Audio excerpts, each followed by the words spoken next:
morning, guys. Right now we're gonna change this starter on this Chevy Silverado. Customer says that they told them it was a starter because they're doing like a very slow crank, so we're gonna go ahead and change it out. Hopefully it fixes the issue. I didn't check it, so they just told me to change it out. So check it out. It has new batteries, brand new. That one was new also. Check the connectors for the batteries, the terminals, and theirs are tight, so I do have a feeling it's a starter. So let's go ahead and knock it out, and we're gonna do a quick oil change also. All right, guys, see, this is the starter right here. It's located between the transmission and the motor on the passenger side. Every Chevy is like this. Every Silverado, it's the starter is located right here on this side. So let's go ahead, knock it out, and should be ready to go. All right, so it's a 13. It's a 13. Loosen it up. First, always take the battery off. I already took both of the batteries. I already disconnected both. So gotta take the starter out. Loosen both of the bolts. 13 millimeters. There you go.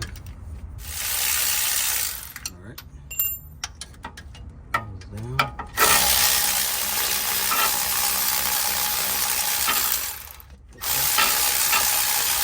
There you go. It's a little hot, so be careful.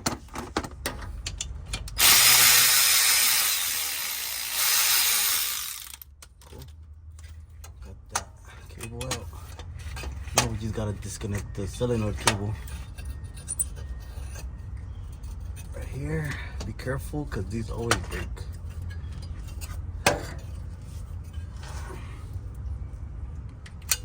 you go. All right, guys, check it out. So got the starter out. Make sure it's the same, everything same connectors right here. Make sure it's the same size. Everything looks good. Let's go ahead and install it back in and do the oil change. Go ahead and reverse order.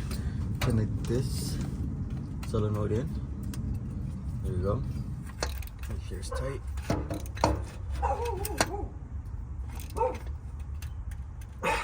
you go. Go ahead and put the starter back in, bolt it up.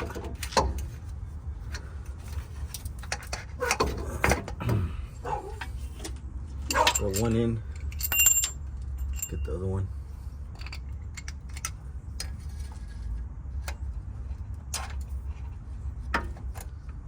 Tighten those bolts back up.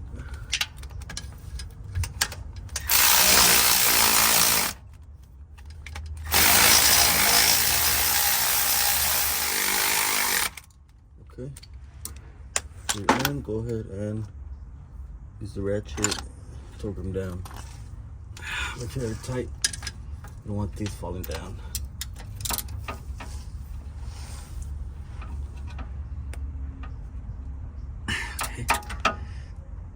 Cool. Check this one, and it's in. Okay, there you go.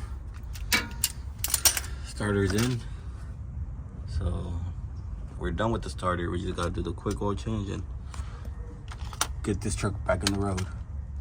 All right, guys. So the oil change is pretty straightforward. Same thing as we've done previous videos. So we'll go ahead and loosen this drain bolt. Get it ready. Let it drain for a bit. All right, put the pan over it under the filter, because it's about to drip. It's hot. Thing's hot. Let it drain for a bit.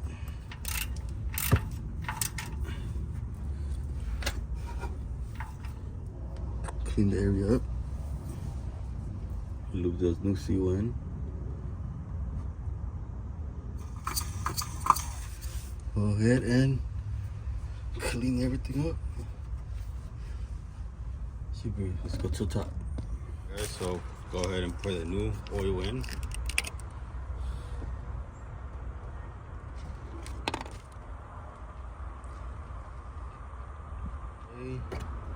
connect the batteries back in. Let's go ahead and start it. Hey guys, so we have one problem with the part. The part was defective. It did not want to turn over. It was just clicking and clicking. I told the customer about it. He was like, but the part is new. I was like, I understand, but I was like, where did you get the part from? He said from Walmart. I mean, right away I was like, that's gonna be the issue. A new part from Walmart is no good. I don't recommend parts from Walmart, stuff like that, especially electrical starting parts. I had to put the old starter back in, and with the old starter, it started right away. There was no issues.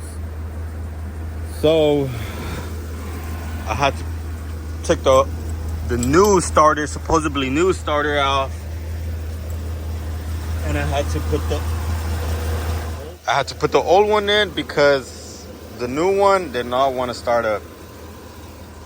One thing I recommend, guys, is don't go cheap on parts like this, especially starters, batteries, alternators.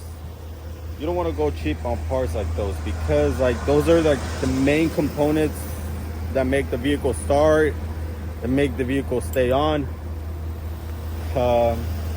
Right now, I mean, I already told the customer, I told him it's not my fault, so he's still gonna have to pay double because I already took it off. I put it back on, and if he wants me to put it back on, then he's gonna have to pay again. So please, guys, please don't go cheap on parts like that.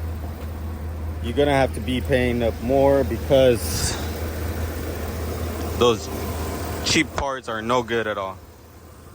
So let's go ahead and finish up. I already did the oil change, and everything's looking good. We're gonna I told the customer he wants me to replace that part again. I told the customer if he wants me to replace that part again, the only thing I could do is I'll give him a better price, you know, just to keep the customer happy. I mean, it's not my fault. Those parts are no good, so check it out. All right, guys, so as you can see, we finished up the truck. We also did the oil change on his wife's truck. I mean, there you go, guys. That's an example of why you should not use cheap parts. Please don't ever go cheap, because you will end up paying more. Tell the customer, and I always recommend the parts from AutoZone as long as they're new, not reman.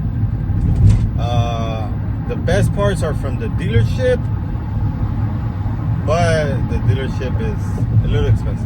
The dealership, they're more expensive, but they are original. So that's why most of the time I always go through AutoZone. We haven't gotten a call today, so right now it's 10:40. We're gonna go have lunch and see if we probably get another call. See you later.